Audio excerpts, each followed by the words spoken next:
L'innovation que nous avons mis au point dans le laboratoire consiste à imiter un tissu qui existe naturellement chez l'homme, qui s'appelle le thymus, qui permet de produire tout au long de la vie d'un individu des lymphocytes T. Et nous avons mis au point donc, des conditions de culture dans une boîte de pétri qui miment ce thymus et qui permettent de forcer la production de lymphocytes T. Il s'agit d'une innovation thérapeutique extrêmement importante car elle va permettre aux enfants et aux adultes qui vont recevoir une greffe des cellules souches partiellement compatibles de reconstituer très vite leur pool des cellules, des globules blancs qui vont leur permettre de se défendre contre les agents infectieux. Alors les perspectives sont énormes puisque si on arrive à montrer chez les patients greffés qu'on arrive effectivement à reconstituer des lymphocytes T de manière beaucoup plus rapide, les applications sont tous les déficits immunitaires, qu'ils soient acquis ou héréditaires. Donc on peut penser au sida, aux personnes âgées ou à des gens subissant des chimiothérapies avec des systèmes immunitaires altérés. Très récemment, en fait, on a déposé un deuxième brevet qui porte sur la première innovation mais qu'on a considérablement enrichi et amélioré.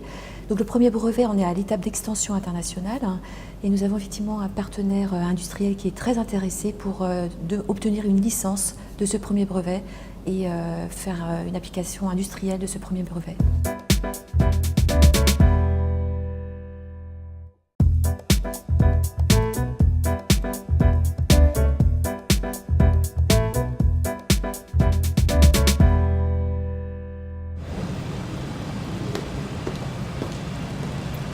Le principe de notre brevet repose sur la relation hôte-tumeur, c'est-à-dire que la question qu'on se posait au départ, c'est de savoir pourquoi certains patients vont voir se développer des tumeurs et d'autres, au contraire, vont pouvoir les éliminer grâce à leur système immunitaire. C'est né dans l'équipe translationnelle que j'anime avec Edgardo Carosella au CEA il y a 3 ans. On a réussi à déterminer que tout dépendait du taux de nos CD8, qui sont les lymphocytes tueurs, qui portent un récepteur qui les bloque, qui s'appelle ILT2. Quand ce taux dépasse 40%, alors que dans la population de donneurs de sang, par exemple, des gens sains, c'est moins de 5%, quand on dépasse 40%, alors on a un très fort risque que les tumeurs se redéveloppent. On a travaillé comme modèle sur les tumeurs de vessie non infiltrant le muscle, mais il est très probable que ce taux de 40% soit aussi applicable ou utilisable dans d'autres cancers. Grâce à cette innovation, on va pouvoir encore plus qu'avant individualiser la prise en charge des malades, une médecine très personnalisée. Et la belle histoire se continue puisque à l'hôpital Saint-Louis, avec l'équipe de Sophie Kaya-Zuckman, on va pouvoir dès maintenant développer en routine de soins quotidiens dans le service d'urologie l'utilisation de ce test. Donc ce que l'on cherche, nous, pour développer maintenant dans le grand public, vers le grand public ce test, c'est un industriel qui soit intéressé pour prendre le développement de ce kit.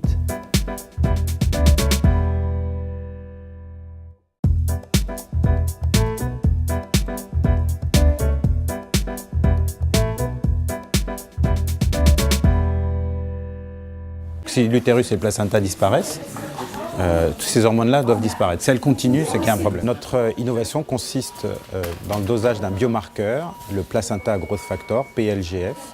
En dosant ce biomarqueur dans les jours ou les semaines qui suivent l'accouchement, chez des femmes dont on suspecte une cardiopathie du postpartum, on peut faire le diagnostic et surtout commencer un traitement spécifique qui peut leur éviter le décès ou l'assistance ventriculaire. Bon, on va regarder. Bonjour. Bonjour monsieur. Comment allez-vous ? Donc cette innovation consiste dans le dosage d'un biomarqueur, le PLGF, le placenta growth factor, qui permet de faire le diagnostic de la cardiopathie du postpartum. Aujourd'hui, ce travail est le fruit d'une collaboration entre la France et l'Afrique du Sud. La France est donc l'assistance publique, l'INSERM et l'Université Paris Diderot. Et en Afrique du Sud, c'est l'Université du Cape Town. Cette maladie existe dans le monde entier, mais principalement dans des foyers comme l'Asie et l'Afrique. Et le centre avec lequel on travaille en Afrique du Sud, il y a un foyer où il y a une fréquence très élevée de cette cardiopathie. Ils en voient à peu près 1 à 2 par semaine. Ce biomarqueur, le PLGF, est dosé dans des laboratoires de biochimie. Et nous, ce qu'on souhaite, c'est faire des petits appareils qui permettent le dosage de cette hormone dans n'importe quelle salle d'accouchement dans le monde entier. Donc cette innovation a été déposée, la publication principale va bientôt être publiée et nous sommes déjà en contact avec des industriels qui sont très intéressés par cette découverte.